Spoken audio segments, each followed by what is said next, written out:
Brought to you by Palvi Agrico. आता शेतीसाठी जे काही लागणार ते घरपोच मिळणार, तेही मोबाईलच्या एका क्लिकवर.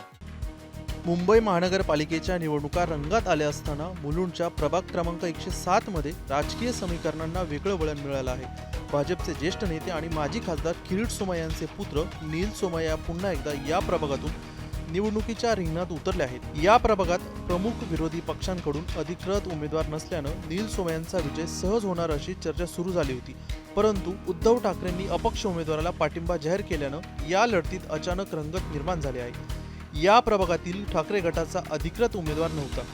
ही जागा शरद पवारांच्या राष्ट्रवादी काँग्रेस पक्षासाठी राखीव ठेवण्यात आली होती. मात्र राष्ट्रवादीचे उमेदवार हंसराज ददानी यांचा अर्ज प्रतिज्ञापत्र न जोडल्यामुळे बाद झाला. त्यामुळे या जागेतून प्रमुख प्रतिस्पर्धी पक्षाचा उमेदवार बाहेर पडल्यानं भाजप समोरील आव्हान कमी झाल्याचं बोललं जाऊ लागलं. दरम्यान कट्टर शिवसैनिक दिनेश जाधव यांनी अपक्ष म्हणून उमेदवारी अर्ज भरला होता. या उमेदवारीला शिवसेना उद्धव बाळासाहेब ठाकरे पक्षाकडून पाठिंबा देण्यात आलेला आहे.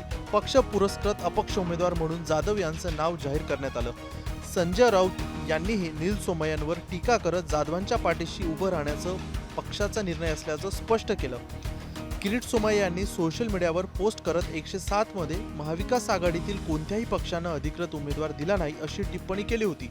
गॉड इज ग्रेट अशी प्रतिक्रिया देत सोमय्या यांनी आत्मविश्वास व्यक्त केला होता.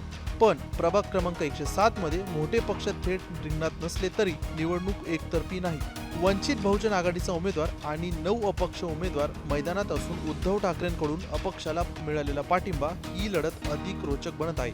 देशातील सर्वात श्रीमंत महानगरपालिका म्हणून ओळखल्या जाणाऱ्या मुंबई महानगरपालिकेच्या निवडणुका 15 जानेवारीला होणार असून 16 जानेवारीला मतमोजणी होणार आहे. मुलुंड हा भाजपचा बालेकिल्ला मानला जात असला तरी अपक्षांना मिळणारा पक्षीय पाठिंबा आणि स्थानिक मुद्दे यामुळे निकालात काय चित्र दिसेल याकडे सर्वांचं लक्ष लागलं आहे. ब्युरो रिपोर्ट, मुंबई तक.